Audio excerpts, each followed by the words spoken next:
Hi, this is Nahi. We're going to talk about the Enneagram today, and we're going to address one of the more interesting questions on the Enneagram, which is how did you develop your type, or how did it come to be?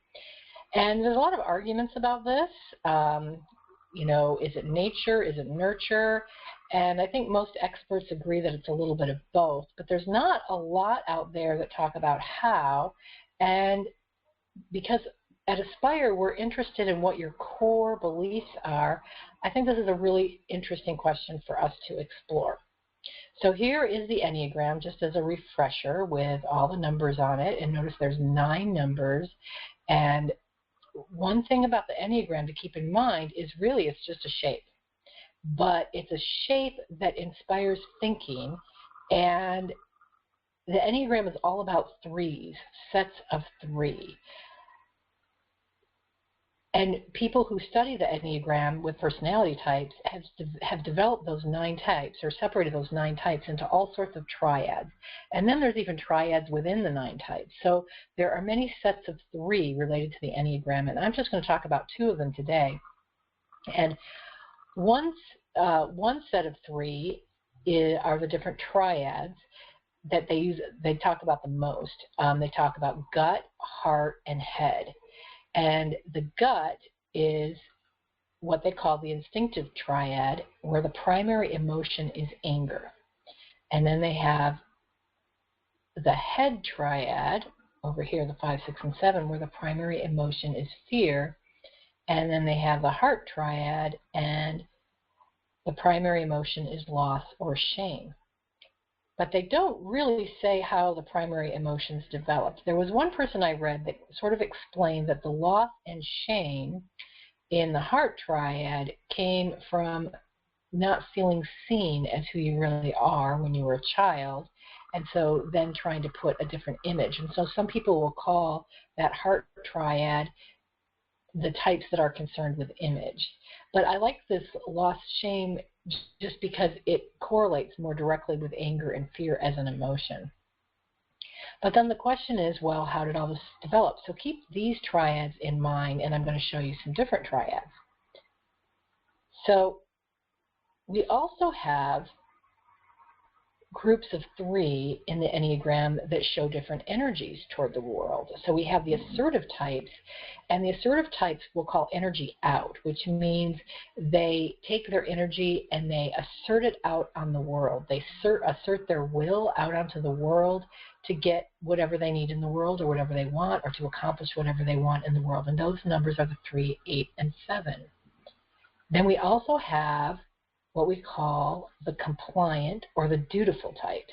And these are the types who are responsive to what comes to them in the world, and they tend to want to do what's right. So they tend to want to be right, want to do right.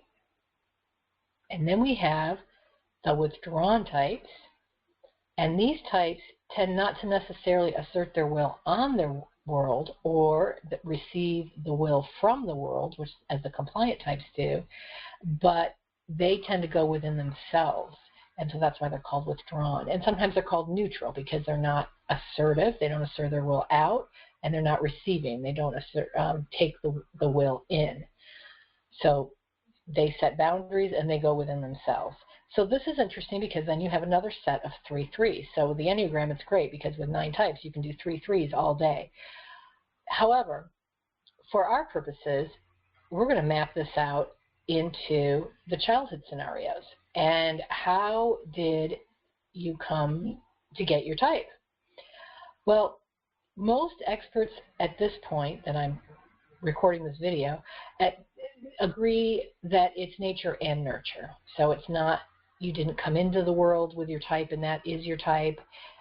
If you came into the world with a tendency and then that tendency grew into your type. Now, what I'm about to tell you is what makes sense to me as to how it could have happened, but I don't have any empirical evidence to support it. I only have one article that showed up on my computer, and I found a couple duplicates of it on the internet. I don't know who wrote it because it doesn't say. And I changed it a little bit, and I'll tell you how I changed it, because the way it was written, it didn't make complete sense to me. But it made enough sense to me to intrigue me, and that's why I want to share it with you today, because it's the only thing I found that really seems to explain things in a way that makes sense to me. So the idea is that there's these three energies, the assertive energy, the responsive energy, and the withdrawn energy, and that you have those energies when you come into the world. So you either come in very energetic, kind of willful, really wanting to assert your will in the world, very active, or you come in kind of very receptive to what's coming at you, or you come in as very withdrawn, which is attuned to kind of your inner state. And then there are different parenting styles, and we call it assertive parenting, responsive parenting, and withdrawn or neutral parenting. Now, the one thing that you really have to remind yourself of, because it's going to be so easy to go, well, what types were my parents, is that the parenting style does not necessarily correlate with the Enneagram type of the parent. Now, the Enneagram type of the parent might influence the parenting style, but it's only one type. So let me tell you what these three parenting styles are first. So the assertive parent, as you might guess, asserts their will on the child. So it's kind of like, these are the rules, and this is how you're going to do it, and you either obey or you don't, and there's a consequence for not obeying, and they sort of set up the rules the way they want to, and they expect the children to comply. The responsive parent is kind of, as you would expect, very interested in what the child wants. And so they respond to the child. They focus on the child. They could tend to hover or be overprotective, but they're very, very immersed in what is going on with the child. That's the responsive parent. So they're not so much about what they want, but they're definitely all over the child. The withdrawn parent, or sometimes people might call it the neutral parent, is sort of themselves. They don't really exert their will onto the child, but they don't really allow the child to exert their will on them either. And they could be really self-absorbed and just wrapped up in their own issues, or they could be kind of introverted, but for whatever reason, they're not as responsive or assertive. They take a more neutral stance. Now, there's nothing to say that one of these styles is necessarily better or worse than the other, because every situation is different. So we're taking this myriad of infinite possibilities and sort of clumping it into a table with only a few possibilities. Also, just to give you an example, it doesn't matter what your Enneagram type is. So let's say your Enneagram type is a 6. 6s tend to be very concerned with safety and seeking protection. And 6s themselves are a compliant type. So you might think that a 6 would be a very responsive parent, and that might be true. A 6 may be a very overprotective parent, very concerned with keeping their child safe and protected.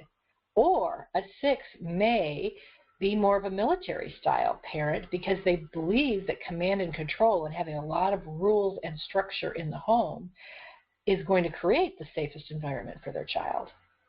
Or they could be very withdrawn. They could be in their own world, worried about all their own anxieties and kind of preoccupied and not really noticing the kids too much. And that could all be a 6. So don't rely too much on the Enneagram type of your parents as you're thinking through this, although I don't think it's unwarranted to say, what were the Enneagram types of my parents? Can I guess? And then based on that, how are they likely to be with me? And then based on that, does that line up with my Enneagram type, et cetera? I mean, that would just be an interesting thing to consider. And then if it doesn't all work out in a nice mathematical equation, you know that there are a lot of variables. And so chances are it's not going to work out. But if it does, it does, right? Okay, so let's go over this in a little bit more detail. Okay, let's talk about how each type of child interacts with an assertive parent. And remember, you have two parents. Most people have two parents. And also, you may have older siblings. So it's not necessarily just the parent, it's also the environment. So you could be in an environment with a lot of loud, extroverted people with a lot of opinions and wills. And your parents themselves might be introverted, but you might have a lot of kids. You might be the youngest of tons of kids. So there's a lot of factors playing in here. So I might say that you're in an assertive environment where there's a lot of wills, or you have an assertive parent.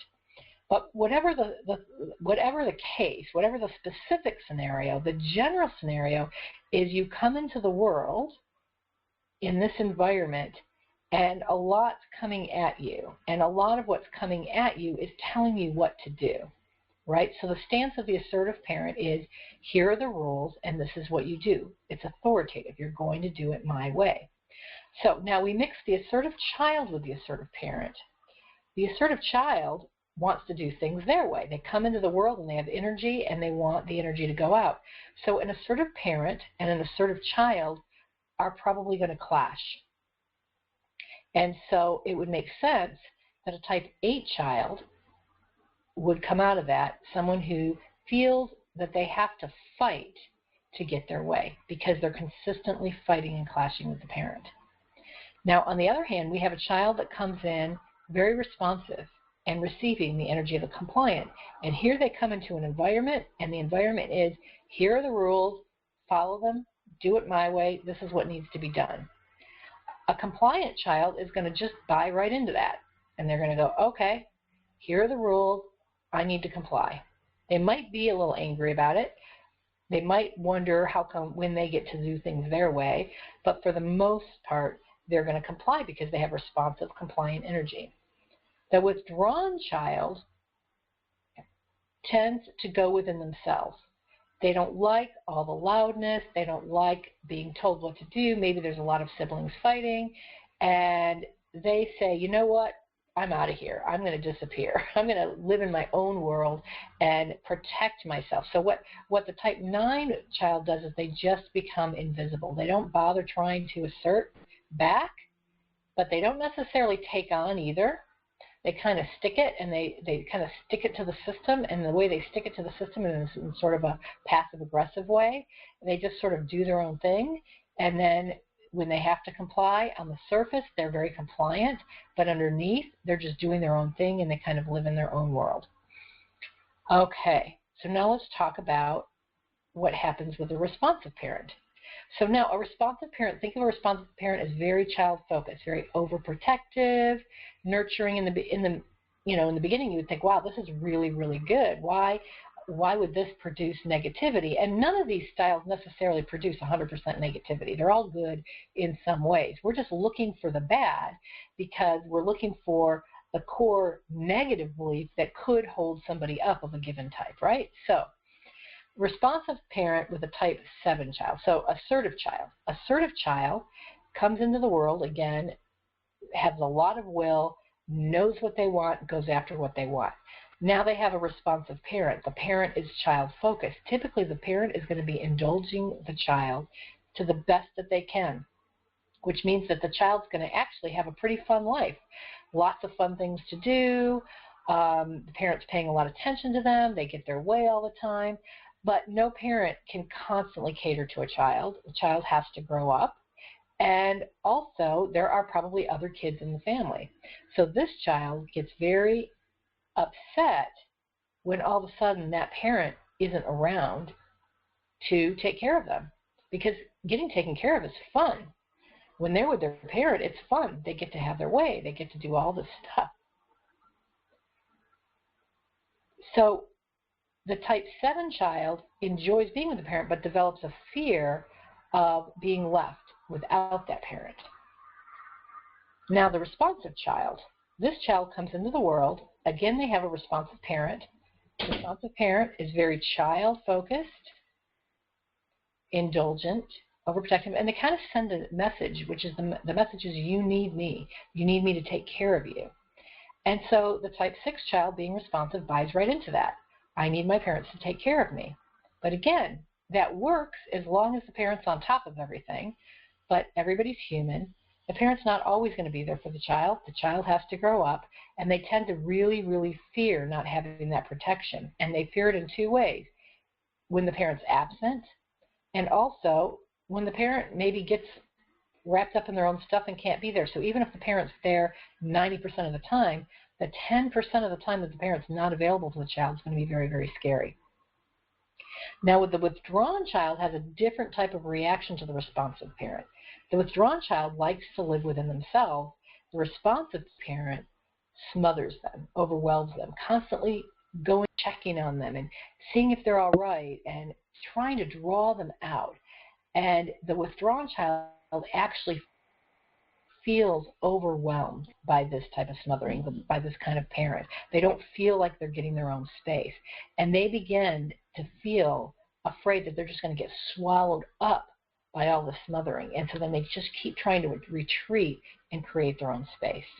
So that's how the nature and the nurture combines, theoretically, with the responsive parent or the responsive environment. So now let's look at the withdrawn environment.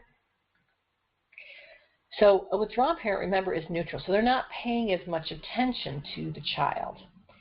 And so an assertive child goes into an environment where they're not really being paid a lot of attention to for who they are. Now, the assertive child, though, is going to be doing a lot of things because they're assertive and they like doing things. So they're going to be going out, they're going to be doing this, they're going to be doing that. And at some point, they notice that they get some kind of positive regard occasionally when they perform. So the idea is that the type 3 comes out of this, where the assertive child notices that when they perform, they do get seen. And so then they start building their image around performing. And they find that they can create a performance that will make any different type of person see them. And so then they get really focused on creating that image. The type 2 child, who, again, is with this parent who's not really responding to them too much, they're very responsive. And what they tend to do is tune in to what's going on with the parent. What they notice is that the parent can't seem to handle their needs. They want to be touched and cared for and held, and every time they need something, the parent just seems to be really worn down by that and just not available. So the type 2 child buys into that. Oh my gosh, I have too many needs. You know, my parents can't handle my needs. And so how am I going to get that connection? Well, what the type 2 child learns is that if they're very caring towards that withdrawn parent, then they can get at least some companionship, right? At least some connectedness. If they're the ones that are giving in the relationship, then they will get that emotional connection. And a lot of times a type 2 child will be very responsive towards a parent who's grumpy or angry or who doesn't have their own needs met, because sometimes the withdrawn parents are kind of self-absorbed because they have problems they're trying to deal with.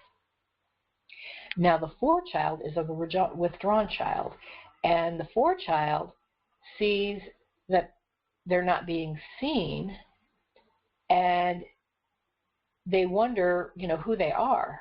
And so what they do is they withdraw into themselves even more to try to find what they're not getting on the outside of the world. So they keep trying to get this connection with the parent, but it doesn't happen because enough anyway. So they just don't feel seen, and so they kind of see it like it is. They say, wow, this parent I'm not being seen for who I am. And they're sad about it, and they embrace that sadness, but then they're like, I got to go find it. And what the type 4 child does is try to find what's special about them, what's special enough so that they can be seen. Okay, now, my one little caveat here is when I read the article without the author, they actually had these switched, the 3 and the 4. But that didn't make sense to me, so I took the liberty myself to put the 4 here and the 3 here. But if you read the original article or find it on the internet somewhere, you'll see that they say that the assertive child with the withdrawn parent is a 4, and that the withdrawn child with the withdrawn parent is a 3. But I don't agree with that. So this is what I like.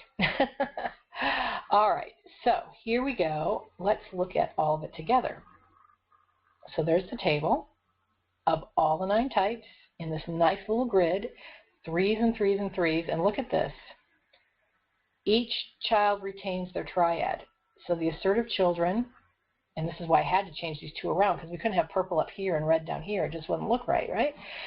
But the assertive child, the one that comes in with the active energy, they keep their active energy. But based on the environment that they're in, they might change, right, a little bit. They might have a little bit of a different strategy of how they apply that active energy. So the type 8 child has to apply it to kind of fight off the assertive parent. The type 7 child uses it to get what they want from the responsive parent. And the type 3 child uses it to get some attention from the withdrawn parent. Then we have the responsive child, the one who buys in. The type 1 child buys in to the assertive parent by agreeing to all those rules, agreeing that, and really trying to be right and follow all those rules that have been imposed on them. The type 6 child agrees that they need security and safety, and so they spend their life looking for protection and trying to make sure that they're keeping on top of everything so that they're not in much danger. The type 2 child agrees that they don't deserve to have attention. They have too many needs.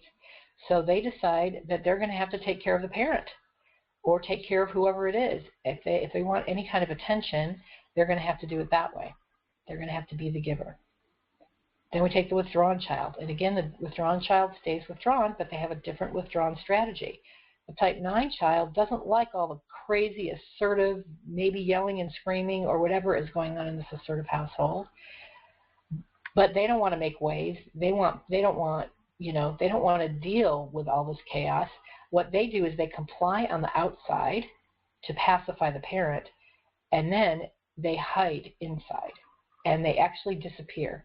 They have no opinion that they show the outside world. The type 5 child hides from the over-intrusive parent. They don't feel unsafe necessarily in their inner world. They don't feel lost or scared in their inner world. They feel very safe in their inner world, but they put really big boundaries out so they don't get intruded upon by the world. And the type 4 child, who has the withdrawn parent, they retreat within themselves to find the specialness or the attention that they're not getting from the outside world. Okay, so we've got these sets of threes, but then we also have another set of threes here, and that is the anger triad, the fear triad, and the loss triad. So very interesting that the children that grow up in the assertive parenting household end up with anger as their core emotion. And it could be anger that, someone is constantly asserting their will on them, right? And then we have the responsive parent, and the core emotion is fear. And at first I really tripped up on this. I was like, how would that create fear? But in some of the children it creates fear of abandonment, right? Fear of not having the parent there in these two types for various different reasons. So fear of not having the fun of having the parent there, fear of not having the safety of having the parent there, and then the withdrawn child who needs space and is not getting enough space, fear of being smothered alive, right? Okay, now the withdrawn parent or the neutral parent, these children, and there is more talk about this in some of the writings, these children never felt seen for who they are. So children need to be mirrored and reflected back, and they need their parents to see them for who they are. And these children didn't feel that they were seen, and so they feel a sense of loss of not being seen as themselves, but they also feel ashamed for who they really are, because to a certain extent, if you're not seen, you feel bad about who you are. So those are the emotions. And again, I don't know that this is true. It just made sense to me. It made sense as I was organizing everything, and that's the power of the Enneagram and the Enneagram 3s. Things seem to sort of naturally fall into place as you start thinking about it, which is really fun. But I have to keep saying that as a caveat because I don't have empirical evidence. I don't want anyone to say, hey, where did you get this? Because who knows where I got it, right? I got a little bit of it from the article, but then again, I switched these two around. So I kind of made a spin on it, and I don't even know who wrote the article. However, but really what we're interested in at Aspire is what's the story? What's the story and what's the journey for each type? So it's nice to kind of get an idea of where it might have come from, might have came from. But now you want to think about, well, what's the story? So here is sort of a timeline now of development for each of the types. So let's start with the anger triad. And these will be the kids that lived in the homes that were more command and control, rules-oriented, where the parents were asserting their will. So that people in the anger triad, you know, they're getting a lot of command and control. These are the rules. This is the world. So you know, there's something wrong in the world. And the assertive child, what's wrong for them is they're trying to assert their will and they keep getting run over by the parent who's bigger and stronger than them. So the message that they get is, if I'm weak, I'm going to be run over.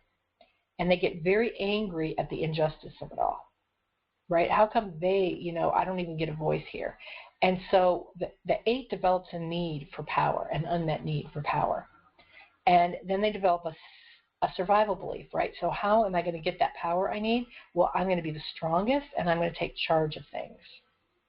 All right? And so there's a little bit more of the path here. So their survival strategy is, I'll be the strongest, and I'll take charge of things. Now, they have this thing they call the lost childhood message, which is the message that you should have gotten as a child, but you never got. And the message that the 8 should have heard as a child but never heard was, you will not be betrayed. So if you're an 8, one of the things you could do is start considering the lost childhood message, right? It's like the missing piece, the piece you didn't get and that your personality formed around. Your personality formed around not getting that one thing. So the 8 never felt that they could trust. They never felt that they could be vulnerable, because if they're vulnerable, then someone will be there to stab them in the back. So the thing to consider, if you want to sort of move beyond or move kind of up in your personal development, you know, growth cycle, is if I allow people to see my softer side, that might actually strengthen our bonds. So what 8s can experiment with is it safe to be vulnerable? And what happens in my relationships when I act a little bit more vulnerable? What we hope that 8s will find is that vulnerability is actually one of the most powerful strengths. It takes a lot of strength to be vulnerable, and when people can see your vulnerability, they actually become even more loyal. So you get less betrayal when you become vulnerable, because people see your human side, and they're even less likely to stab you in the back. So that's sort of the journey for the 8.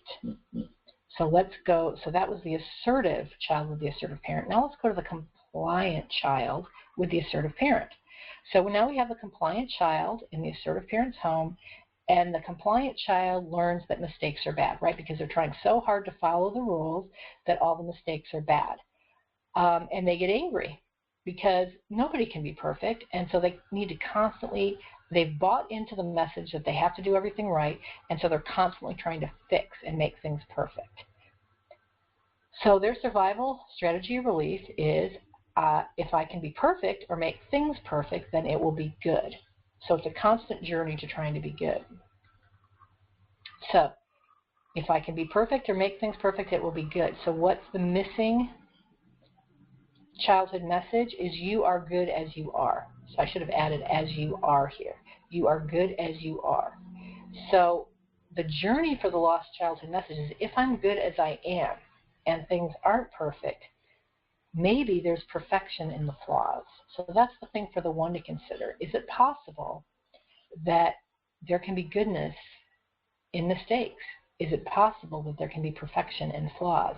So those are things for 1s to look at on your journey to get to the next level. And typically, if you find core beliefs that are getting in your way, they're going to be in this realm of mistakes are bad, I'm bad, I need to be good, that type of thing. All right, now let's talk about the withdrawn child in the assertive environment. So with the withdrawn child, feels like conflict is bad, and going against the will of the parents is bad, right? So they're angry about that, but they need peace. So they have an unmet need for peace. So their strategy is, I'll disappear so I don't make waves. So I'm not going to buy in to this. I don't agree with it. But I'm not going to let them know that I don't agree with it, because if I let them know that I don't agree with it, if I let my parents know that I don't agree with the command and control rules, who knows what's going to happen? So I'll just disappear. I won't show anybody how I feel. So I'm disappearing. The lost childhood message for the 9 is that your presence matters. And so the journey for the 9 is to find themselves again, because they've buried themselves usually so deeply that they don't even know who they are anymore. And your presence matters in the world, and what to consider is my opinion and presence can actually make a positive difference in the world. So when I actually assert my opinion and my presence, I actually can create the peace, and I can do a much better job of that than if I just disappear. So that's the journey of the children in the anger triad who grew up in the assertive families. So now let's move to the fear triad. These are the children who moved up, who lived in families or lived with very responsive parenting. Okay, so we'll now take the 7s, who are the assertive children with responsive parenting.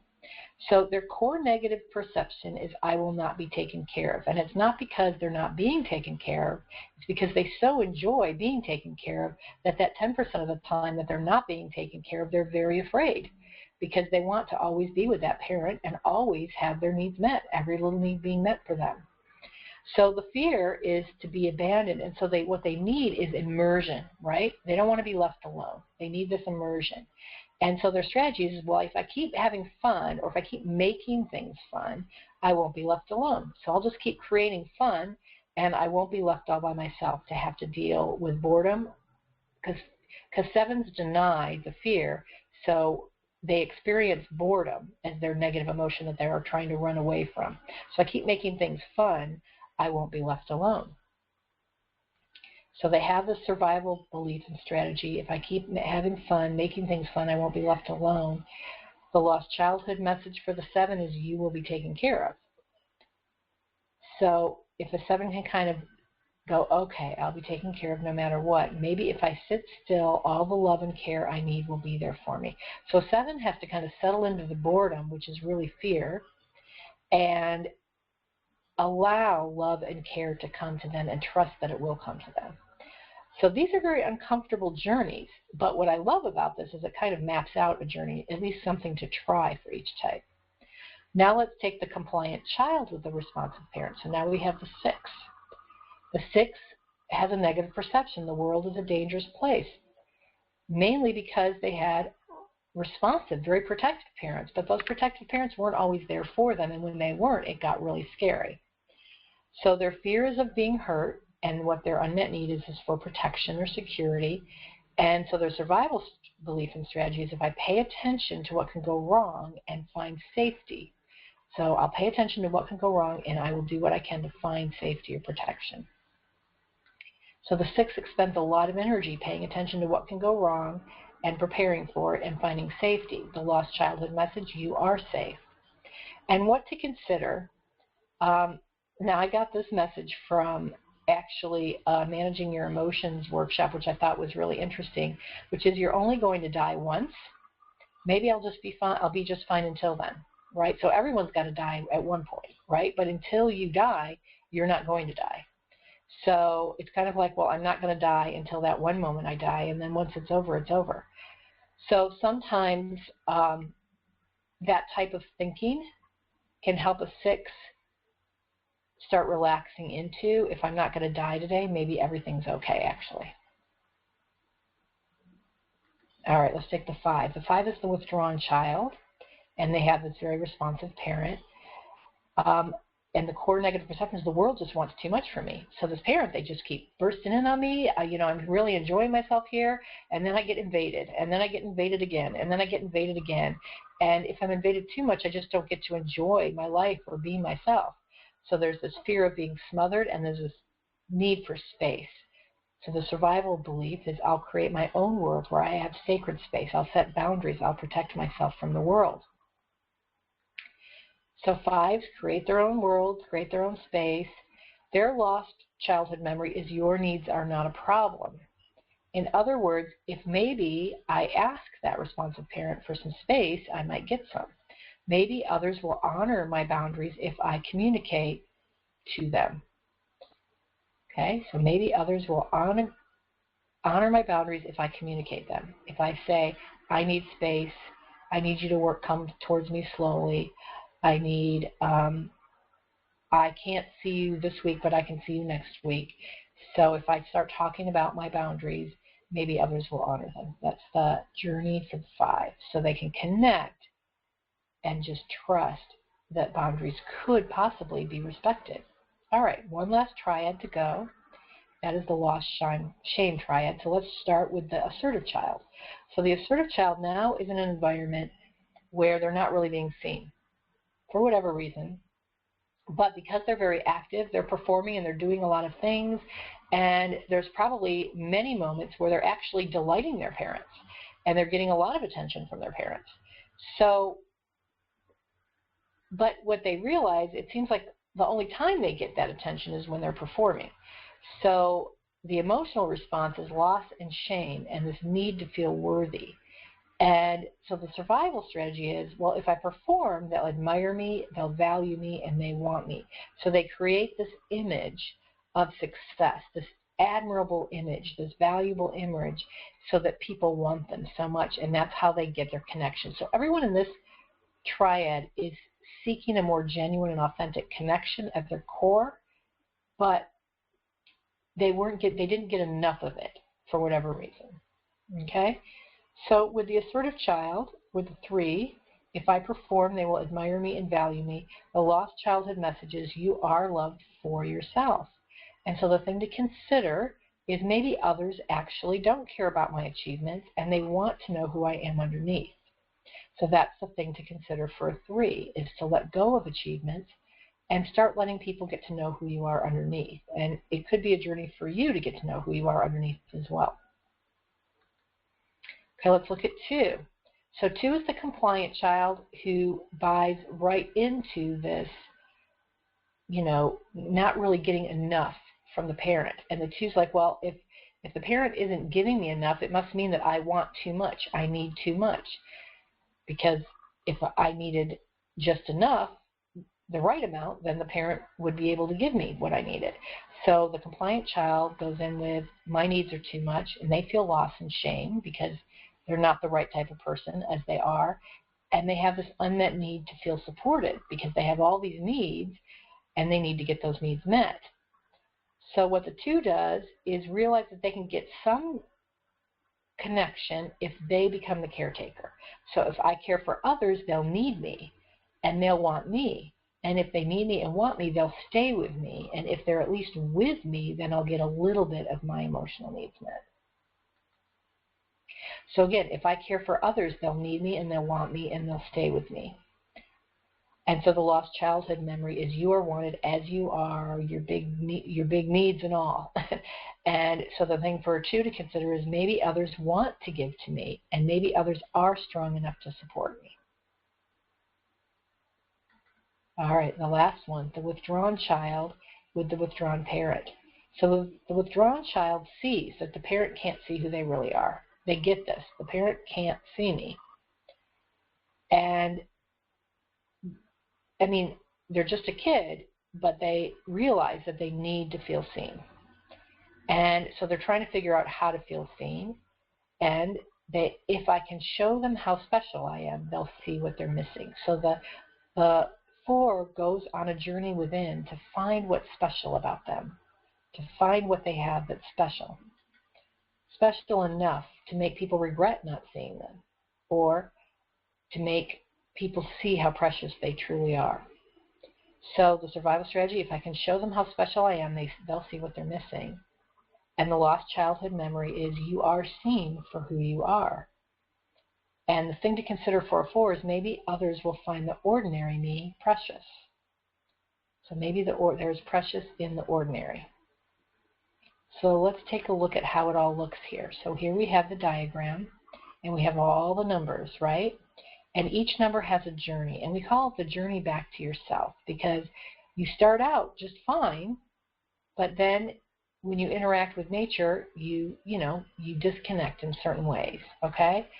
So if we start up with the anger triad, everyone has sort of something they need to embrace in order to get to the center, which is peace. Peace and unity. So the leader or the challenger or the 8 who again, had the lost message that they couldn't be vulnerable. They need to embrace vulnerability. Then on the other side, the compliant, so this was the assertive with the assertive, the compliant with the assertive, they bought in to the idea that they had to follow all the rules and be perfect. They need to embrace flaws. So all these things that I'm asking you to embrace would normally be very, very hard for you. The 9s have to embrace taking a stand. So those are the people, that's the path back for the anger triad. Let's look at the fear triad. So the 7s have to embrace boredom, which is really fear, and sit still and allow the goodness to come to them. Trust that goodness will come to them and that they will be cared for if they sit by themselves for a while.